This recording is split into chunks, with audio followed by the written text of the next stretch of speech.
Hello everyone, I'm Joe Ackourey, and welcome to the Fly of the Week. For this episode, episode 60, I'll be tying a March Brown Mayfly Nymph. March Browns typically start appearing on my home waters around the end of the second week of May and lasting until the first part of June. They're quite a large Mayfly nymph in Mayfly standards, so I like to tie them in sizes 10s and 12s. So without further ado, let's get started. Alright guys, here we go, the March Brown Mayfly Nymph. Place your hook in the vise, making sure that the shank of the hook is relatively parallel with the tabletop, and begin to cover the entire shank of the hook with thread, wrapping back toward the bend. So the shank is where the shank and the bend meet. Boom, right there.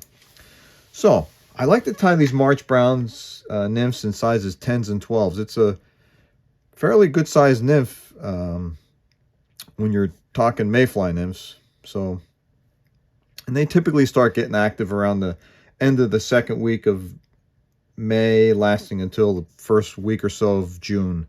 The nymphs will start to migrate from the faster waters into the shallows, and the trout are just picking them off. So yeah, good fly to have, good nymph to have. So the first part, we're going to tie in the tails. We're going to use natural wood duck flank feather, lemon wood duck. Take about let's see here, 8 or 10 of those fibers, peel them off, and I'm going to attach them. Like you can see that there's a natural curve, so I'm going to make sure they're curving up, and I'm going to make a full length of the shank of the hook, including the eye. So attach that in nice, there we go, and wrap up the excess all the way up the shank, but make sure you don't crowd the eye. That's good. A little more, there we go. Cover it up and then return your thread. So I'll kick a wrap or two underneath the tails just to stand them up a little higher and fan them out. So now the next part is the segmentation. The segmentation, I'm using a dark brown rod wrapping thread. So I'm going to attach that in. This will be for the abdomen. We're putting the abdomen together. And the abdomen is going to comprise of about 50% of the hook shank. Okay, there we go. So in review, we have our tails and our segmentation material. So now for the body, or the abdomen, I like to use a light brown with a tinge of yellow in it. I mixed it up myself. Australian opossum works really good too, if you can get that tannish color. And I'm just going to work out a little bit of it and gradually build up a tapered body. Form your noodle.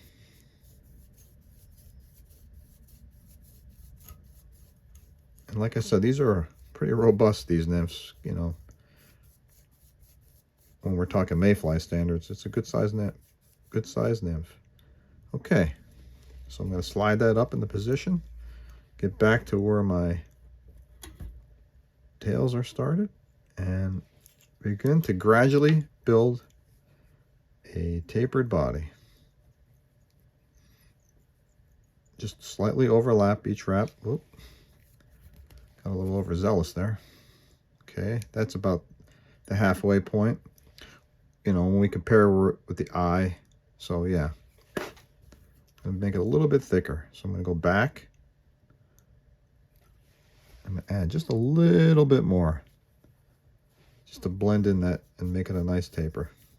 So I'm just adding a little bit more of the fur blend, sliding that into position and wrapping back, and then coming back up to get that taper. There we go. Okay, so now we have our tails, our ribbing material, or a segmentation material, and we have our abdomen. So now I'm going to start to wrap the rod wrapping thread. I'm going to get about six good segments in here. Make sure they're evenly spaced. There we go. We're going to tie that off. A little bit more, and then I always like to go back and wrap on top of it, just as a secure, a little bit better security there, so that the binding doesn't come apart, or the segmentation. So now our abdomen is built, our tails are in. March Brown Nymphs have 3 tails, and I just like to lacquer these up and separate this bunch of wood duck into 3 equally spaced, equally bunched groups for the tails. And that's a nice effect. I don't know if the trout care, but it looks good.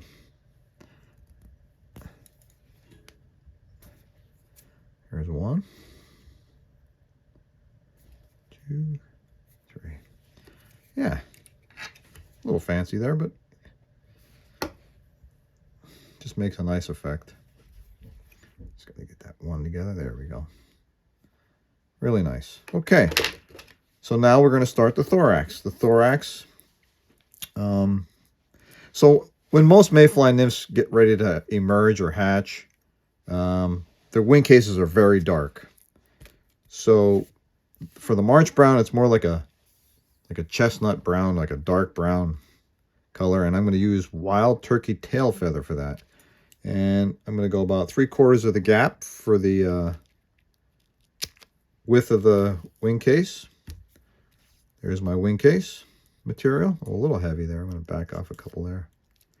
Yep, there we go. So we have our section. We have our natural end, our cut end, the side the turkey shows us, and the underside. Like previous episodes, we want to tie in the natural end with the underside facing up.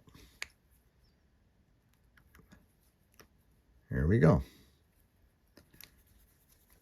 Tie that in, clip off the excess, cover up any exposed stuff, and make sure you wrap this section back so it blends in with the abdomen. So obviously we have a space there. I did that intentionally just to show you what I'm talking about, and that's telling me I got to go back further. Okay, there we go. Now it's as one.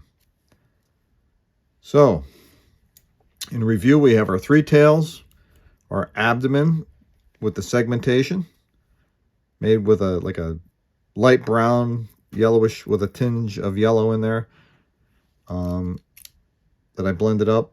And for the wing case, we're using wild turkey tail feather. So now we're going to place in our legs. For the legs, I'm using a brown speckled henback feather. I'm going to peel off the stuff that I'm not using.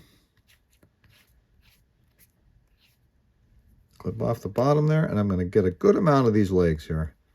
And I'm going to carefully even them up. There's a lot of webbing going on here, so they're a little bit tougher to work with.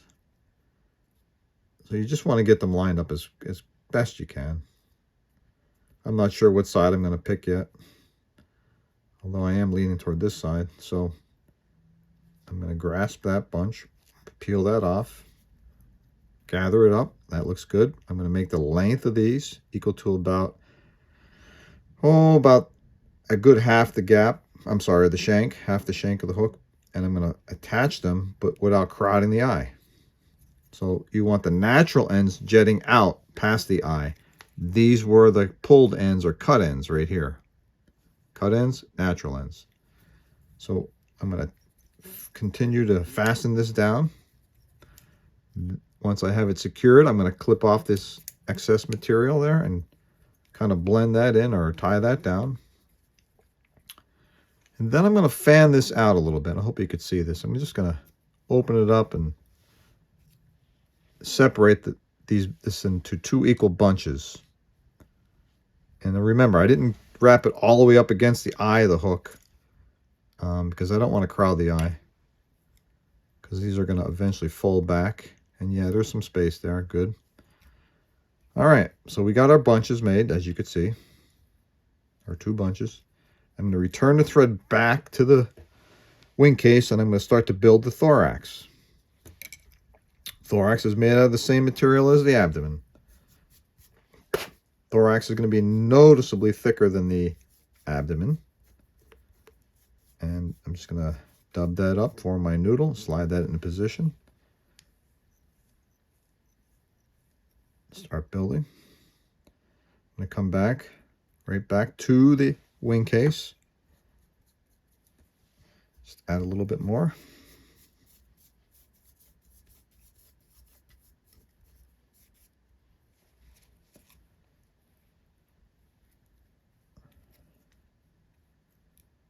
I'm going to go even a little bit more. It's almost done. Again, I'm putting on very small amounts, so it may look like a lot, but it's really I'm just trying to even things out here. And I'm pulling pretty hard on that hook. There we go.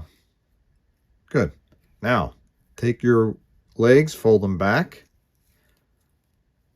Keep them to the sides. I think I could take a couple more on this side, a little lean there. There we go. Fold them back. Wrap into them a little bit. Okay. Now, we're almost done. Take your wing case, fold it directly over and in between the bunches, and fold your legs back at the same time and wrap into it, securing that wing case, and wrap back into the thorax. And then you can clip your excess wing case material off when you're completely secured. So yeah, that's it. So I'm going to tie my finishing knot.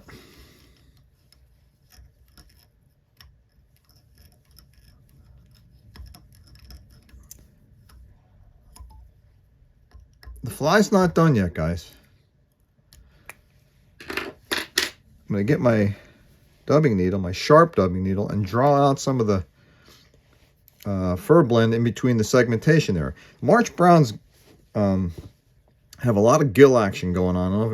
I don't know if you ever seen a real one, but yeah, there's a lot of action going on there. The gills are always pulsating, and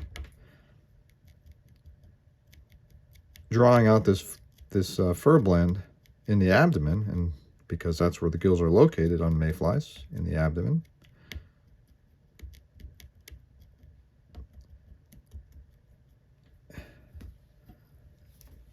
And I'm going to take it out of the vise and repeat the process underneath. I hope you guys can see all this. I'm going to do both sides. And then I'm going to press the nymph flat. Put it back in the vise.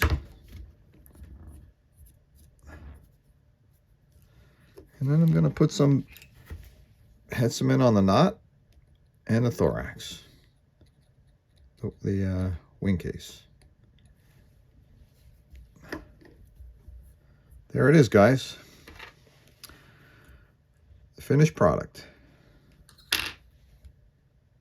The March Brown Mayfly Nymph. Great pattern to have.